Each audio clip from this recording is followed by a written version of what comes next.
अरे श्रेया, ये देखो मैं किसको लेके आया हूँ। आ जाओ भैया, आ जाओ। अरे ये क्या कर रहा है यहाँ पे?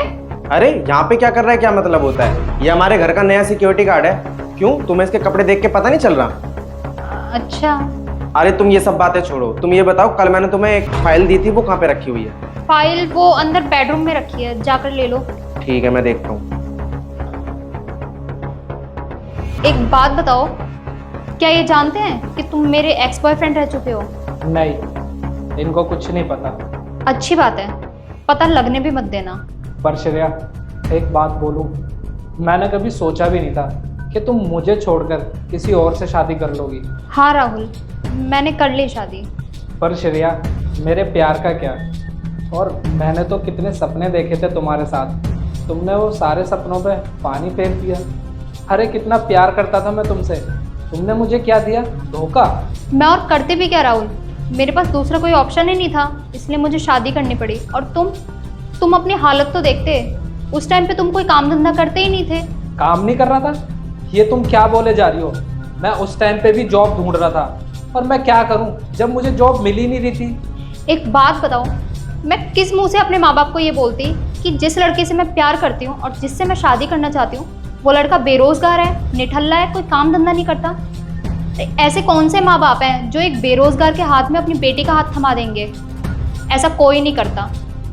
तो बस इसी सब के चलते मेरी शादी शिबू के साथ में हो गई, और अब शिबू ही मेरा पति है, और अब हम दोनों के बीच में कुछ नहीं हो सकता है। और अब तुम्हारे लिए भी यही बेहतर होगा कि तुम भी ना इस बात को जितना जल्दी हो सके उतना जल्दी एक्सेप्ट कर लो। अरे श्रेया, मैं कैसे भी करके कोई ना कोई जॉब ढूंढ ही लेता और कुछ ना कुछ करके तुम्हारे सारे ख्वाहिशें पूरी करता, लेकिन तुम एक बार अपने घर वालों से मेरे बारे में बात तो करती। पर तुमने तो मुझे उस लायक भी नहीं समझा कि अपने घर पे मिलवा भी सको। अरे क्या पता वो मान जाते हम दोनों की शादी के लिए, पर नहीं, तुमने तो बल्कि चुपचाप से किसी और से शादी भी कर ली, और तुमने तो मुझे बताया भी नहीं। तुम्हें पता है मैं तुम्हारे लिए कितना परेशान हो गया था, कहाँ नहीं ढूंढा मैंने, हर जगह ढूंढने की कोशिश करी, पर तुम मुझे कहीं पे भी नहीं मिली। और आज देखो, मैं जॉब के लिए आया भी तो कहाँ पे, तुम्हारे घर पे। मेरी भी कितनी फूटी किस्मत है। चलो एक बार को मान भी लेते हैं कि मैं घर से भागकर तुमसे शादी भी कर लेती, तो क्या तुम हम दोनों के खर्चे उठा पाते? नहीं उठा पाते। क्यों? क्योंकि तुम बेरोजगार थे, और मेरे भी कुछ सपने थे, मेरे भी कुछ अरमान थे कि शादी के बाद मेरा भी कोई अच्छा फ्यूचर होगा। लेकिन अगर मेरी तुमसे शादी हो जाती ना, तो मेरा कोई फ्यूचर नहीं होता तुम्हारे साथ में, और जिंदगी भर हम दोनों को परेशानियों का सामना ही करना पड़ता। इसके अलावा और कुछ नहीं मिलता मुझे लाइफ में। अरे श्रेया, क्या हुआ? क्या बातें कर रही हो इनसे? वो ना बस मैडम मेरा इंटरव्यू ले रही थी। अरे वाह, क्या बात है श्रेया, इतनी जल्दी इंटरव्यू भी ले लिया। तो क्या लगता है तुम्हें, ये हमारे यहाँ जॉब कर सकते हैं या नहीं? अरे हाँ शिवू, सही है सिक्योरिटी गार्ड। और वैसे भी हमें तो गार्ड की ज़रूरत थी, क्योंकि हम ज़्यादातर घर से बाहर ही जाते रहते हैं, तो ऐसे में कोई घर की सेफ्टी के लिए भी तो चाहिए था ना। अच्छा एक बात बताओ, क्या तुम इनको पहले से जानती हो? देखो शिवू, मैं ना तुमसे कुछ नहीं छुपाना चाहती। राहुल मेरा एक्स बॉयफ्रेंड रह चुका है, और शादी से पहले मैं राहुल से ही प्यार करती थी और राहुल से शादी करना चाहती थी। पर मेरे घर वालों की गैर रजामंदी की वजह से मुझे तुमसे शादी करनी पड़ी और राहुल को छोड़ना पड़ा, क्योंकि उस टाइम पे राहुल कोई काम धंधा नहीं करता था, बेरोजगार था। अब हम दोनों के बीच में ऐसा कुछ भी नहीं है। अब मैं सिर्फ तुमसे प्यार करती हूँ और तुम्हारे ही साथ में रहना चाहती हूँ।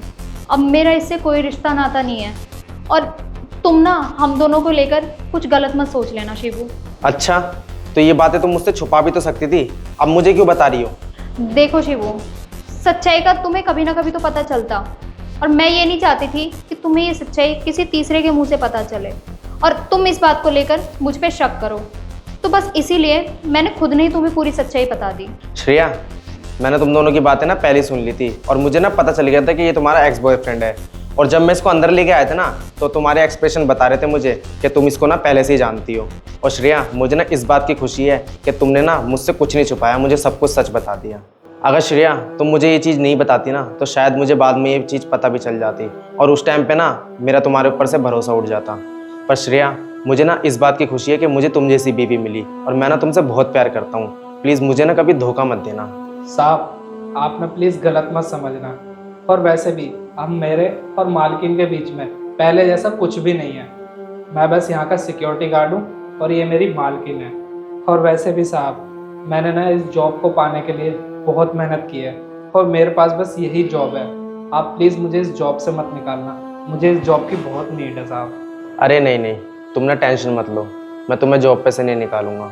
और मैं ना श्रेया पे बहुत भरोसा करता हूँ और प्यार भी करता हूँ। मुझे अच्छी तरह पता है कि ये मुझे धोखा नहीं देगी। तुम एक काम करना, तुम कल से टाइम पे जॉब पे आ जाना। ठीक है साहब, धन्यवाद।